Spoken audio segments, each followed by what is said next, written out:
টি-20 world কাপে শিরোপা ধরে রেখেছে টিম ইন্ডিয়া। নিউজিল্যান্ডকে আসলে পাত্তাই দেয়নি, সবাই পারফর্ম করেছে ভারতের। এই ম্যাচটা নিয়ে আলোচনা করতে চাই। একই সাথে আজ বাংলাদেশ উজবেকিস্তান ম্যাচ আছে, সেই ম্যাচ নিয়ে আমরা কথা বলবো। আমাদের সাথে স্টুডিওতে এই মুহূর্তে আছেন সিনিয়র ক্রীড়া সাংবাদিক এম কায়সার। কায়সার, শুভ সকাল, স্বাগত একাত্তর খেলা যুগে। ভারত চ্যাম্পিয়ন হবে, কিন্তু এইভাবে এতটা দাপট দেখে ভেবেছিলেন কিনা? বা যদি বলি ভারতকে গ্লোরিফাই করতে, আপনি কিভাবে করবেন?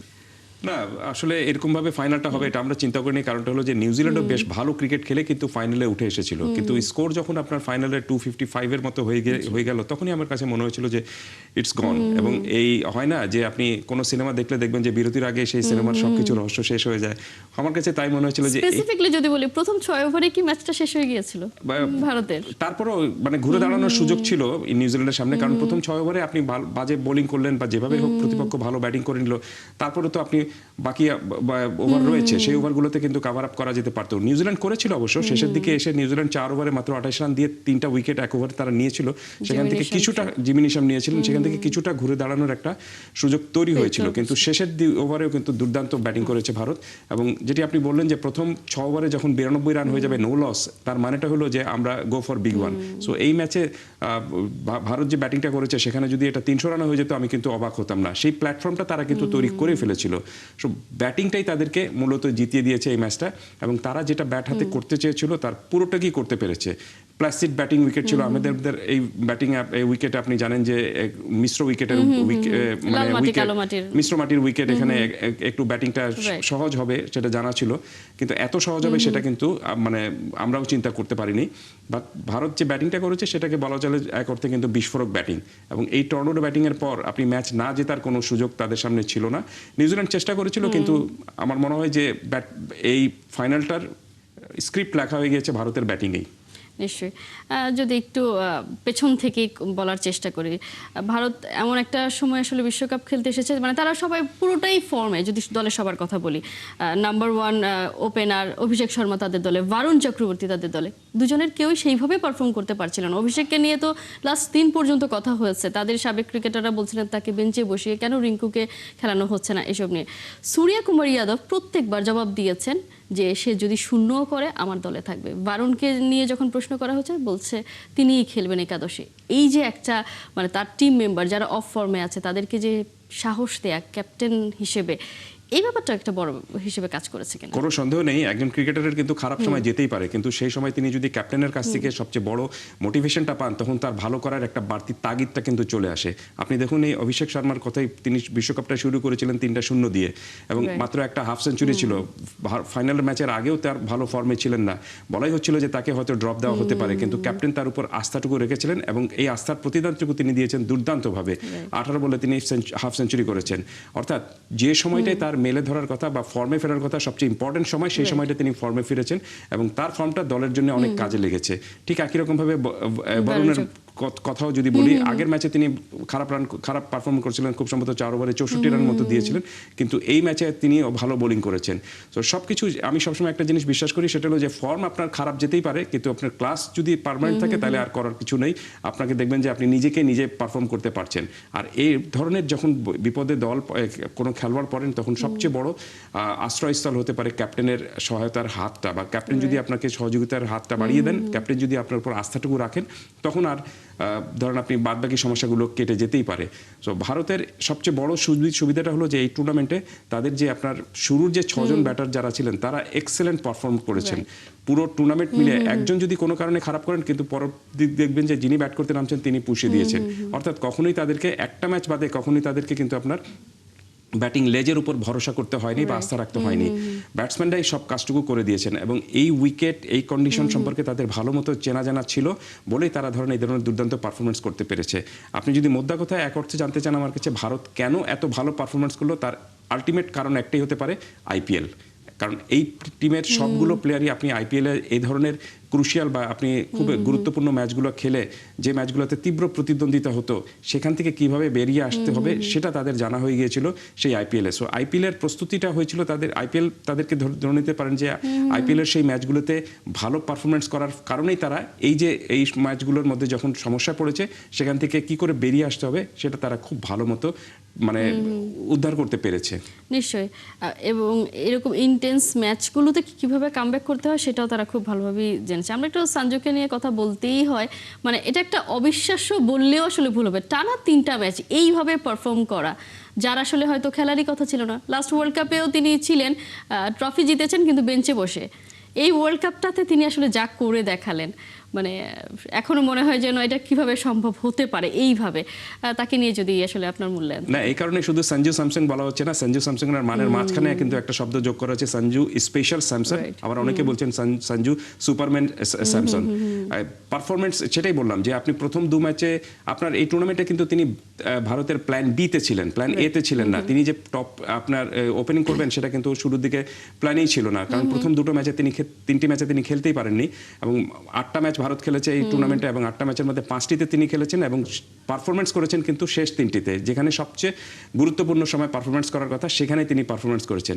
এবং তার আমাকে যদি আপনি স্পেশালি বলতে বলেন তাহলে আমি বলবো যে এই 3টে ম্যাচের মধ্যে তার বেস্ট পারফরমেন্স ছিল ওয়েস্ট ইন্ডিজের বিরুদ্ধে ম্যাচটায়, কারণ সেই ম্যাচটা ছিল কোয়ার্টার ফাইনাল, না জিতলে ভারত ছিটকে পড়ে যাবে, ডু অ্যান্ড ডাই ম্যাচে, এবং সেখানেও তারা ভারত কিন্তু কিছুটা বিপদেও পড়েছিল। সেখানে তিনি 97 নট আউট রান করে শুরু থেকে শেষ পর্যন্ত দলকে জিতিয়ে তারপর মাঠ ছেড়েছিলেন। সেটাই তাকে অনেক বড় কনফিডেন্স দিয়েছে। আর একজন বড় তারকার সবচেয়ে বড় এটা হলো লক্ষণটা হলো যে আপনি কোনো একটা ম্যাচে ভালো করে সন্তুষ্ট হবেন না, আপনি থেমে থাকবেন না, আপনাকে আলটিমেট গোলটা হলো ট্রফি, এবং সেটা জেতার জন্য আপনাকে পরের ম্যাচেও ভালো পারফরমেন্স করতে হবে। দুঃখিত, সেই বিষয়টা তিনি কাজে লাগিয়েছেন খুব ভালোভাবে, এবং দেখবেন যে তিনি যে ম্যাচে ভালো করেছেন সেই ম্যাচে থেমে যাননি, পরের ম্যাচেতে আরও নিজেকে কিভাবে ভালো পারফরমেন্স করা যায় সেই তাগিদটা দেখিয়েছেন, এবং সেটাই তাকে এই টুর্নামেন্টে পুরোপুরি স্পেশাল করে দিয়েছে। এই কারণে মাত্র 8টি ম্যাচের মধ্যে 5টি ম্যাচ খেলে তিনি ম্যান অফ দ্য টুর্নামেন্ট হয়েছেন। মানে এটা একটা অবিশ্বাস্য ব্যাপার। টানা 3টি ম্যাচে তার ম্যাচ উইনিং পারফরমেন্স এক্সেলেন্ট, কোনো সন্দেহ নেই। এই কারণে আমি সবসময় বলি যে আপনি যখনই সুযোগ পাবেন, সুযোগ পাওয়ার সম্ভাবনাই ছিল না তার, যখনই সুযোগ পাবেন সেই সুযোগটা আপনি কত ভালোভাবে মেলে ধরতে পারেন সেখানে নির্ভর করবে যে how great player you are. Right, আর সবসময় রেডি থাকতে হবে, মানে বলে কয়ে কোনো সুযোগ আসবে না, আসলেই সেটাকে আসলে লুফে নিতে হবে, সেটা করেছেন। আমরা আরেকজন স্পেশাল প্লেয়ারকে নিয়ে বলি, যাকে নিয়ে আসলে প্রতিবেদনই দেখছিলাম, জাসপ্রীত বুমরা। তাকে নিয়ে আসলে বললে কখনোই শেষ হবে না। মানে ভারতের বুমরা আছে মানে ভারতের 50% চিন্তা শেষ হয়ে যায়, যে কোনো ম্যাচেই তিনি আসলে ধরে দলকে জিতিয়ে দিতে পারেন। গতকাল আমরা দেখেছি। রাইট, তার সম্পর্কে খুব চমৎকার একটা কথা বলেছেন ক্যাপ্টেন সূর্য কুমার নিজেই, যে হি নাও বিকাম ইন্ডিয়ান ট্রেজারার। ভারতের সম্পদ হিসেবে কিন্তু তিনি পরিণত হয়েছেন। ম্যাচের যে কোনো সময় আপনি যতই বিপদে থাকেন না কেন, আপনি তার হাতে বল তুলে দিলে দেখবেন যে একটু নিশ্চিন্তে থাকতে পারেন। এর আগে আমরা সেমিফাইনালে দেখেছি যে প্রায় ইংল্যান্ড ম্যাচটা জিতে নিয়েছিল ভারতের কাছ থেকে, কিন্তু সেখানে তিনি শেষের 2 ওভারে মাত্র 14 রান দিয়েছিলেন, সেখান থেকে ম্যাচটা পুরোপুরি আবার ভারতের দিকে নিয়েছিলেন। এবং এই টুর্নামেন্টে শুধু না, আপনি যদি এর আগেও দেখেন, যেটাতে আগের যে টুর্নামেন্ট যেটাতে সাউথ আফ্রিকাকে হারিয়ে ভারত চ্যাম্পিয়ন হয়েছিল, সেখানেও কিন্তু এক অর্থে আপনার 30 বলে 25 রান মতো দরকার ছিল, 5 উইকেট হাতে, সেখানে তিনি ম্যাচটা জিতিয়ে দিয়েছিলেন ভারতকে। So always a match winner, কোনো সন্দেহ নেই। এবং সবচেয়ে বড় বিষয়টা হলো যে ক্রুশিয়াল মুহূর্তে ঠিক কি কাজটুকু করতে হবে সেটা তিনি খুব ভালো মতোই জানেন। এবং এই উইকেট কিন্তু আপনার পুরোপুরি প্লাসিড ব্যাটিং উইকেট ছিল, এখানেও তিনি যেরকমভাবে যে বোলিংয়ের কারিশমা দেখিয়েছেন তাতে নিঃসন্দেহে বলা চলে যে এই মুহূর্তে শুধু টি-20 না, আমি মনে করি যে 3 ফরম্যাটেরই যদি আপনি সেরা বোলার খুঁজে বের করতে বলেন তাহলে জাসপ্রীত বুমরার নামটা আসবে সবার শীর্ষে।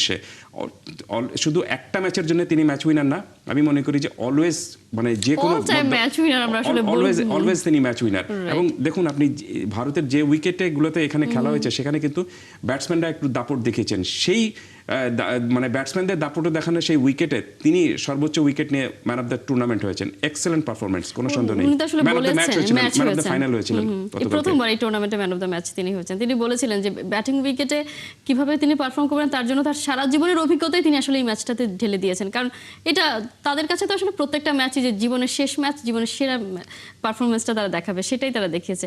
আমরা যদি আপনার সাথে আমার অফিয়ারে কথা হচ্ছিল যে ভারত কয়টা ম্যাচ আসলে আইসিসি টুর্নামেন্টে হেরেছে সেটা নিয়ে, আমরা এখন বলতেই পারি মানে ভারতকে নিয়ে তো আসলে আমাদের একটা অন্যরকম দৃষ্টিভঙ্গি আছে, কিন্তু সবকিছু বাদ দিলে ভারত তো আসলে মহাপরাক্রমশালী, কোনো সন্দেহ নেই। যদি আপনি আইসিসি টুর্নামেন্টগুলোতে এখন যদি হিসাব করেন তাহলে নিশ্চিতভাবে কিন্তু তারা, আপনি যে শব্দটা বললেন যে মহাপরাক্রমশালী, এবং সবসময় মানে অল টাইম ফেভারিট হিসেবে তারা খেলতে নামে, হট ফেভারিট হিসেবে খেলতে নামে, এবং সেটার মর্যাদাটা তারা রেখেছে খুব ভালোভাবে। এই টুর্নামেন্টেও তারা মাত্র একটা ম্যাচ হেরেছে, 8টা ম্যাচের মধ্যে একটি ম্যাচ হেরেছে, এবং 7টা ম্যাচে খুব ভালোভাবে দাপটের সঙ্গে জিতেছে। যতগুলো ম্যাচ জিতেছে সেখানে শুধুমাত্র একটা ম্যাচ খুব সম্ভবত তারা 17 রানে জিতেছিল, বাদবাকি ম্যাচগুলোতে তারা প্রায় প্রত্যেকটা দলকে আউটপ্লেড করে দিয়েছে। এবং এটাই আমি মনে করি যে এইভাবে কিন্তু জেতাটা উচিত প্রতিপক্ষের সামনে। যখন আপনি সুযোগ পেয়েছেন তখন গো ফর কিল, এই টেন্ডেন্সিটা ভারতকে আমি মনে করি যে একদম অস্ট্রেলিয়ান যে অ্যাগ্রেশন যেটা ছিল, killing instinct যেটাকে killing আমরা বলি, instinct যেটা অস্ট্রেলিয়ান অ্যাগ্রেশন যেটা ছিল ক্রিকেটে, সেটা ভারতের মধ্যে চলে এসেছে। এবং আপনি লক্ষ্য করে থাকবেন যে এই পিছনের 4 বছরে যে যতগুলো আপনার আইসিসি টুর্নামেন্ট হয়েছে সেখানে খুব সম্ভবত 32টা ম্যাচের মধ্যে মাত্র 2টোতে তারা হেরেছিল, এবং 2টোর মধ্যে একটিতে হেরেছিল তারা কিন্তু ফাইনালে 2023-এর ওয়ার্ল্ড কাপ যেটা হয়েছিল আহমেদাবাদের এই মাঠে। এবং এবার তারা সেই মাঠ থেকে হাসি নিয়ে বা আনন্দ নিয়ে ফিরতে পেরেছে। কোনো সন্দেহ নেই যে তারা আইসিসি টুর্নামেন্টগুলোতে কিভাবে জিততে হবে সেটার জন্য যে একটা ওয়েল প্ল্যান করে এগোতে হয়, সেই ওয়েল প্ল্যানটা তারা ভালো মতো করছে। তবে শুধুমাত্র প্ল্যান করলে হবে না, এক্সিকিউশনটাও দরকার, এবং যে এক্সিকিউশনটা তাদের খেলোয়াড়রা মাঠে করতে পারছেন দুর্দান্তভাবে। ড্রেসিং রুম বা আপনার ট্রেনিং যারা ট্রেনার যারা রয়েছেন বা কোচ যারা রয়েছেন, তারা যেভাবে প্ল্যান করে দিচ্ছেন সেই প্ল্যান অনুযায়ী পুরোপুরি এক্সিকিউট করছেন দলের খেলোয়াড়রা। নিশ্চয়ই, এবং সেটারই আমরা আউটকাম প্রত্যেকবারই দেখতে পাই। আমরা যে পুরো আলোচনাটা করেছি, কোথাও কিন্তু আমরা খুব সম্ভবত নিউজিল্যান্ডের নামটা সেভাবে বলিনি, কারণ দ্বিতীয়কে আসলে কেউ মনে রাখতে চায় না। এটাই আসলে বাস্তবতা। খুবই ছোট্ট করে আরেকটা ম্যাচ নিয়ে একটু কথা বলতে চাই।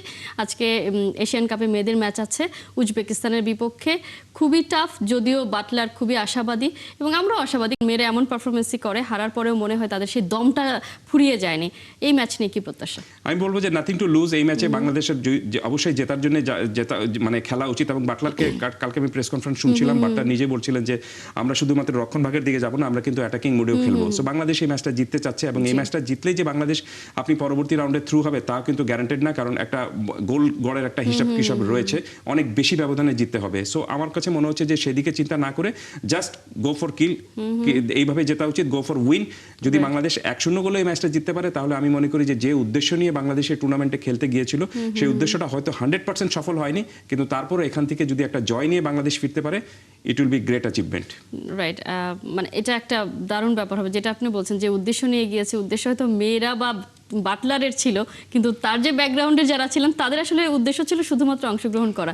সেজন্যই আমরা আসলে খুব বেশি ভালো রেজাল্ট হয়তো দেখতে পাইনি, তারপরেও শেষ ভালো সব ভালো নিয়েই যেন দেশে ফেরে, সেই জিনিসটাই আমরা প্রত্যাশা করতে চাই। এম কায়সার, অসংখ্য ধন্যবাদ এতক্ষণ যুক্ত থাকার জন্য। ধন্যবাদ আপনাকে।